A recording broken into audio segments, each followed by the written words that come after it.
अभ्यर्थियों को इस पचड़े में नहीं पड़ना है, वो अपनी तैयारी करें। TRE 4 जुलाई महीने में रिलीज होगी। कोचिंग पढ़ाई के लिए होता है, लड़ाई के लिए नहीं होता है। जो लड़ाई करेगा उस पर कानूनी कार्रवाई होगी। अगर ये हमने बयान दिया तो कौन सा खराब बयान दे दी। बात हमारे सामने कुछ बोलते हैं, बाहर जाके कुछ बोलने लगते। वही तेजस्वी जी हैं कि कभी भी उनको CBI पे भरोसा नहीं रहता।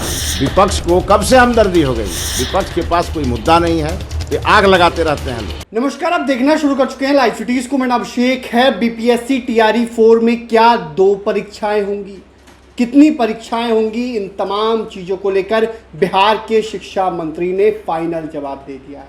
आखिर क्या कहा है BPSC TRE 4 को लेकर, क्या कुछ कहते हुए नजर आए हैं शिक्षा मंत्री। कोचिंग के विवाद को लेकर भी कहा है, आप पहले वो सुनिए। ये आपकी उम्र हो गई है और अब आप चले जाइए कहीं तीर्थ यात्रा पर, भ्रमण करिए।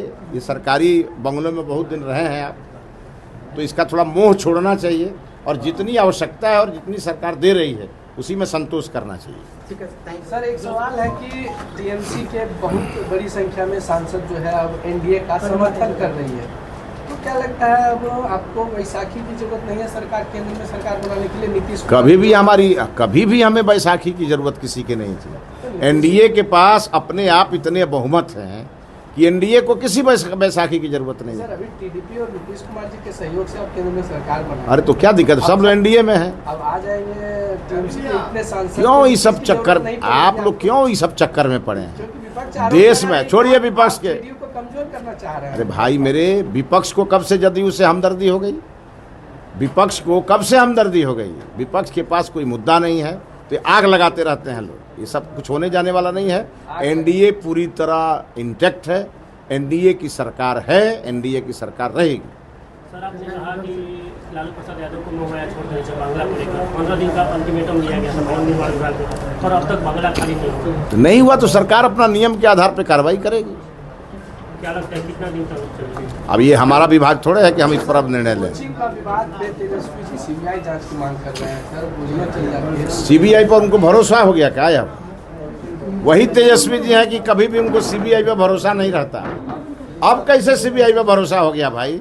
ये इतना बड़ा हृदय परिवर्तन कैसे हो गया उनका। जो ये कोचिंग विवाद चल रहा है, क्या ये खत्म हो गया या फिर ऐसे ही चलता रहेगा? देखिए, कानून अपना काम कर रहा है। कोचिंग पढ़ाई के लिए होता है, लड़ाई के लिए नहीं होता है। जो लड़ाई करेगा उस पर कानूनी कार्रवाई होगी। सर, आपने कहा कि हम TRE 4 को लेकर जो है 2 परीक्षाएं होगी, PT और मेंस। IAS के लेवल के आप शिक्षक बनाना चाहते हैं? मैंने IAS के लेवल की सैलरी- अच्छा, मैं शिक्षा मंत्री हूँ, मुझे सुझाव देने का अधिकार नहीं है क्या। मैंने तो जनता से पूछा, वहाँ बहुत बड़ी संख्या में एक मीटिंग में छात्र थे। मैंने उनसे पूछा कि क्या IAS से ज़्यादा योग्य शिक्षक नहीं होने चाहिए क्या, क्योंकि शिक्षक ही IAS बनाता है। अगर ये हमने बयान दिया तो कौन सा खराब बयान दे दिया। अब परीक्षा 1 होगी 2 होगी, ये निर्णय मेरा विभाग नहीं लेता है, यह निर्णय सामान्य प्रशासन लेता है। आप कह रहे हैं कि IAS के लेवल की सैलरी देगी शिक्षकों को सरकार। अब वो आपसे कह रहे हैं कि नहीं कह रहे हैं, हमसे तो आज जो भी मिले हैं बहुत खुश हैं। हमको करना ही है, जुलाई महीना में उसका अधियाचना भेजना ही है। कुछ लोग आते हैं, मुलाकात करते हैं, जाके बाहर में बात हमारे सामने कुछ बोलते हैं, बाहर जाके कुछ बोलने लगते हैं। इसीलिए हम सभी अभ्यर्थियों को कहेंगे, अभ्यर्थियों को इस पचड़े में नहीं पड़ना है, वो अपनी तैयारी करें। TRE 4 जुलाई महीने में रिलीज होगी और परीक्षा होगी और समय से। तो आपने सुना कि बिहार के शिक्षा मंत्री मिथिलेश तिवारी ने क्या कुछ कहा है, कितनी परीक्षाएं होंगी, 1 परीक्षा होगी, 2 परीक्षा होगी, इन तमाम चीज़ों को लेकर उन्होंने साफ साफ कहा। क्या छात्रों की भीड़ के सामने मैंने जो कहा वो गलत था? क्या IAS से ज़्यादा स्ट्रॉन्ग परीक्षा नहीं होनी चाहिए शिक्षकों की, क्योंकि शिक्षक ही IAS बनाते हैं। कई बातें कहते हुए नजर आए। वहीं 1 या 2 परीक्षा को लेकर इसका फैसला सामान्य प्रशासन विभाग लेगा। ये बातें मिथिलेश तिवारी की ओर से कही गई हैं। तो बने रहिए लाइव सिटीज के साथ, हमारे YouTube चैनल को सब्सक्राइब करिए, उस पर छुला के धन्यवाद।